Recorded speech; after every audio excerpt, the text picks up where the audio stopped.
All right, let's get started. Today's webinar is going to be focused around fire prevention within the laundry industry. My name is Kelly. I am the sales manager for both the UK and US market. I was born and raised in Pennsylvania. I have two awesome sons. Graduated from West Virginia State University with a degree in psychology. I have a serious passion for golf, baseball, and I also enjoy running some marathons every now and again. And in terms of Quanturi, we're a Finnish ag tech company founded in 2016, pioneering in wireless monitoring and data analysis for bulk storages.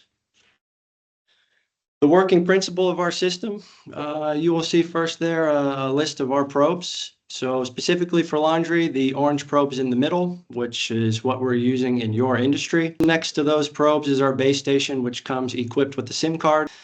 Our base station is communicating with the probes, which is relaying information to the application. Our application can be used on any smartphone, computer, laptop, mobile device that has Wi-Fi connection or mobile data. For today's agenda, we're going to discuss some challenges, and this all comes through conversations from customers. I've had the privilege to tour and visit facilities, both US and UK, having the opportunity to work with operations managers, safety specialists, site managers. This has been valuable information for us to be able to tie in and ultimately provide a system that really ticks all the boxes for the laundry industry's needs. After we cover and touch base with the challenges, we'll look into solutions, how we're able to tie in and solve these challenges. We'll take a closer look at our system, the application, the hardware, how we implement the system, how you guys could eventually or currently use the system, followed up by some Q&A at the end if you have any questions or would like to revisit any of the information that I covered today. So I've been with the company for just under 2 years. 14 of those months have been directly related and focused on the industrial laundry industry. Over that 14 months, I've learned a lot. Common challenges that we discuss and have conversations frequently. Number one being spontaneous combustion. What can these companies or facilities do to mitigate this risk? It's both relevant on the clean and soiled side of the facilities, and offering a solution to prevent that is usually warm and welcome.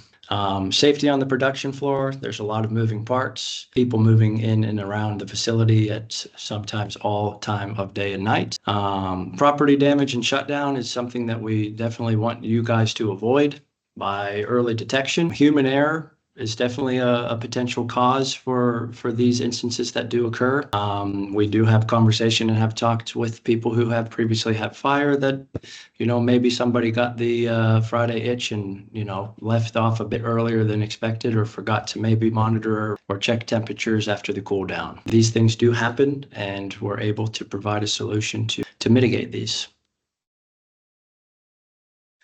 So the solutions that we've uncovered after discussing these challenges, initially after our customer feedback, when you guys are up and running, the 24/7, 365 temperature monitoring is a definite benefit to have. Whether you're on the beach on holiday, you're out of town for the weekend, or before you go to sleep at night, simply click open the phone and get the overall view of what's happening within the facility. Which you can then lay to rest and relax, knowing that your system is equipped, your facility is equipped, and the temperature alerts are behind what we create with you. The warning SMS messages are going to come through to your key account users. This is the indication that there's abnormal temperatures, potential risk. So it gives you the early indication to potentially prevent a possible fire. Within Quanturi, our full goal and outreach is preventative. We don't want to do damage control. We want to alert you and notify you before anything happens to your facility. Our system's being used on both soiled and clean sides, so it is adaptable. It is customizable to your facility, where you believe your problem areas are, and we will go ahead and build it out from there. Now we'll take a quick look here into our application and how we build this out specifically for your site.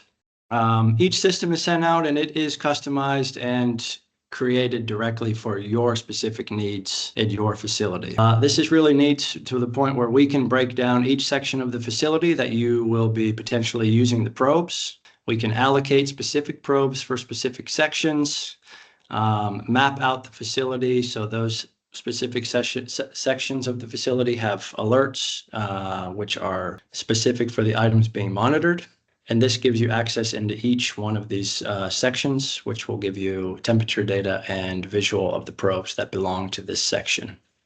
After we have taken a look at the storage view, we will then move into your site view. This essentially is a 3D model of your facility.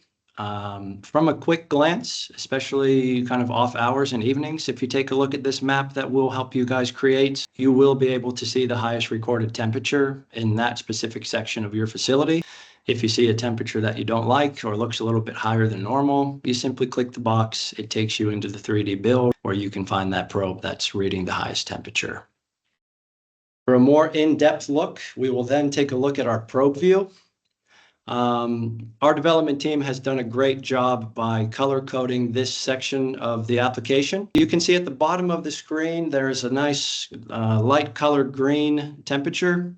And as we progress into higher temperatures, that color is going to work its way towards yellow, orange, and red. Again, in terms of ease of use, this will allow you to instantly know if a temperature is getting towards a dangerous level. So this would even come before an alert is taken. If you've noticed an abnormal sign or temperature color, you have the ability to click this particular probe and see exactly what is happening in that portion of your facility. After we have placed those temperature alerts, we will go ahead and look over at the data. So each probe that is in your facility will record data.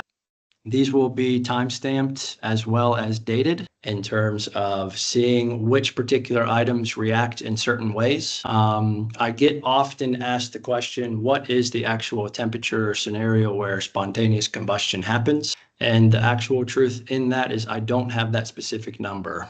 We can try to recreate it. You never know how much grease or what type of items can be mixed in on a particular date.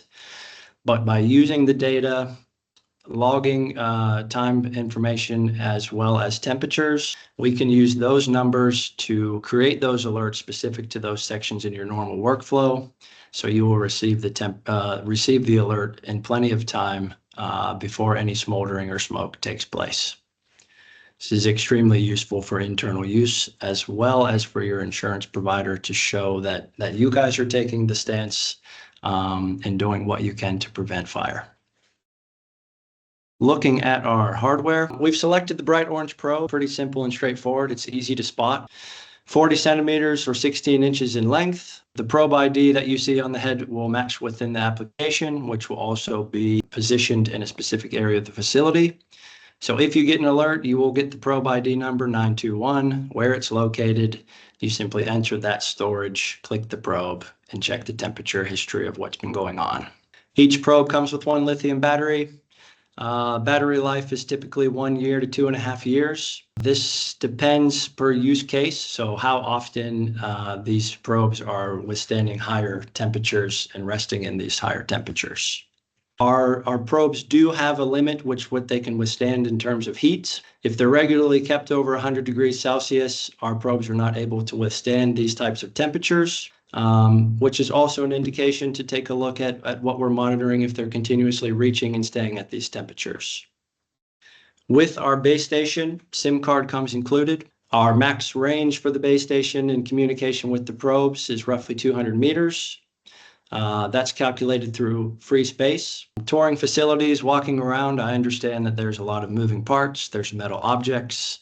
Some facilities have second floors or neighboring facilities. We're able to take a closer look if you're able to provide a site map and information, or we can have the conversation thoroughly about how your plant is set up if you don't have this information on hand, where we can then advise if repeaters or additional base stations are needed to give you full coverage of the areas within the facility.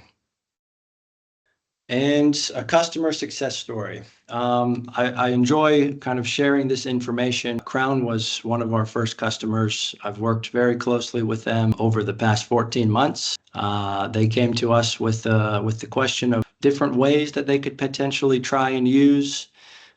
We've run tests with them. They have them in moving parts, stationary.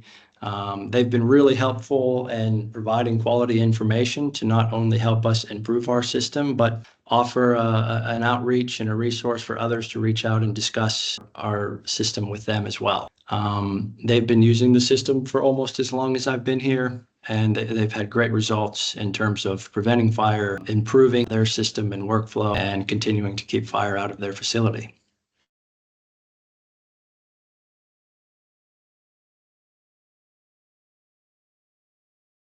Inside of the probe, there is a long PCB board, and you're going to be receiving the temperature reading from the bottom portion of our probe. Got it.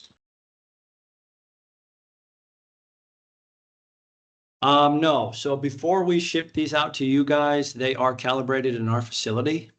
Now, if this is a requirement or a documentation that you would like to have, then just send over the request and we will get you the calibration certificate for each probe that belongs to your site.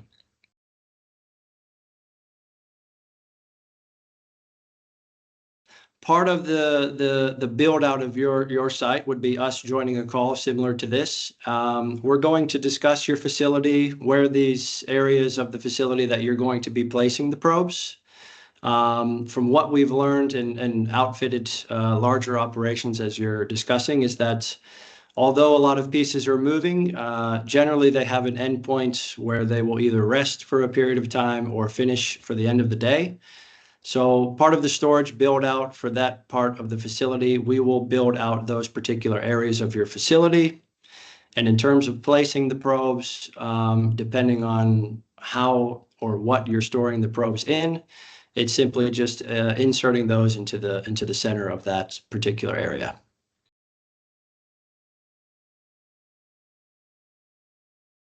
So we've run several tests, interior or core temperature versus exterior temperature. So if the option is available that you're able to get those probes down in those sacks or soiled bags or slings, that's ideal. Each individual sack, if you can get them in, all the better. If you have an abundance of sacks, or it depends on the number really and how much coverage you guys would like to have in these containers. We highly recommend going with the core temperature if possible.